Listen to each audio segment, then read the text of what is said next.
Shalom saudara sekalian, para penyembah Allah, orang-orang yang dikasihi Tuhan Yesus Kristus.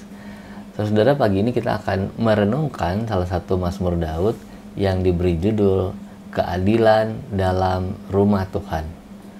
Saya ambil dari pernyataan Daud dalam Mazmur 122 ayat yang kelima, dikatakan, sebab di sanalah ditaruh kursi-kursi pengadilan, kursi-kursi milik keluarga Raja Daud. Saudara-saudara, Yerusalem pada era Daud minimal punya dua makna. Ini tempat yang sama untuk datang ke hadapan Allah, karena disitulah kemah suci berada, dan di dalam kemah suci ada tabut perjanjian. Lalu di sana juga rakyat, di Yerusalem juga rakyat datang ke hadapan Raja untuk memohon bantuan, memutuskan perkara-perkara yang pelik. Bersama-sama dengan Raja juga ada hakim-hakim ya. Kemudian Raja akan membantu setiap rakyat yang datang, dan seperti dijelaskan, di sanalah rakyat mendapat keadilan. Nah, Daud saudara mengharapkan keturunannya juga membantu rakyat dengan jujur dan adil. Ratusan tahun kemudian, keturunan Daud, Yesus Kristus telah menduduki tahta agung sekaligus menjadi perantara sewaktu datang kepada Allah. Jadi tidak ada lagi tabut perjanjian, tetapi dalam nama Yesus Kristus doa kita sampai kepada Allah. Tidak ada lagi tahta Daud, tetapi ada Yesus Kristus yang menduduki tahta agung.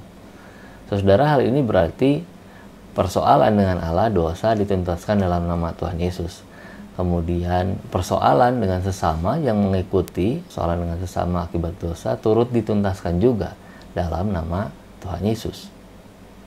Kalau mengingat kebiasaan saat ini, saudara, banyak orang Kristen setelah menghadapi masalah dengan sesama ataupun dengan sesama jemaat, menjadi tidak mau datang lagi ke gereja, bahkan berhenti ke gereja, tidak mau berhadapan dengan Allah, tidak mau mengadukan persoalannya kepada Allah. Padahal yang seharusnya dilakukan sewaktu menghadapi persoalan, datang kepada Tuhan Yesus memohon bantuan dan perlindungan, seperti orang-orang Israel pada waktu itu datang ke Yerusalem. Kita bisa mengadukan persoalan kita ke hadapan Allah, dan kalau sekarang Yesus Kristus menjadi pengantara kita, semakin sebetulnya tidak ada alasan untuk tidak membawa segala sesuatu kepada Allah Bapa. Sehingga walaupun ada persoalan, saudara, sebaiknya tetap datang ke rumah Tuhan. Kalau orang sering berpikir mau menuntaskan persoalan dahulu, baru datang ke gereja atau kepada Allah, pertanyaannya, saudara, apakah ada yang lebih penting selain datang kepada Allah Bapa? Komitmen datang ke rumah Tuhan akan memaksa diri kita, saudara, untuk berdamai dengan sesama.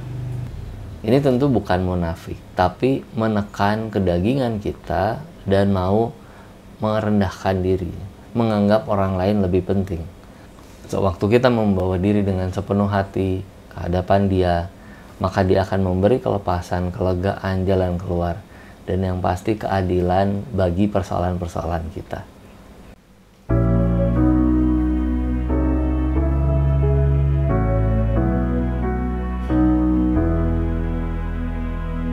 Dari tempat kesibukan, riuhnya bangsa dan suku yang berebut kepimpinan, terangku dengar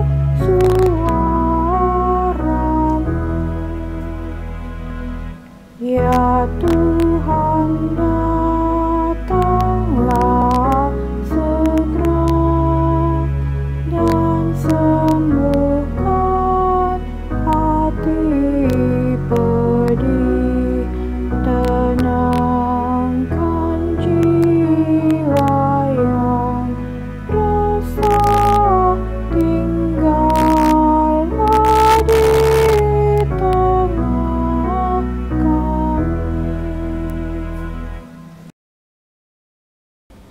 Saudara, tidak ada tempat atau oknum yang bisa memberi segala kebutuhan kita selain pencipta kita sendiri. Mari kita berdoa, saudara. Bapa kami yang di surga, kami bersyukur karena Engkau maha adil. Engkau memberi keadilan kepada orang-orang yang datang mencarinya di hadapan-Mu. Kami mengucap syukur karena Engkau memberi kelepasan kepada orang-orang yang memintanya, yang membutuhkannya. Terima kasih Allah Bapa, kami menyerahkan ucapan syukur kami dalam nama Tuhan Yesus, Juru Selamat kami yang hidup. Amin. Damai sejahtera dari Tuhan Yesus Kristus menyertai. Ya Tuhan.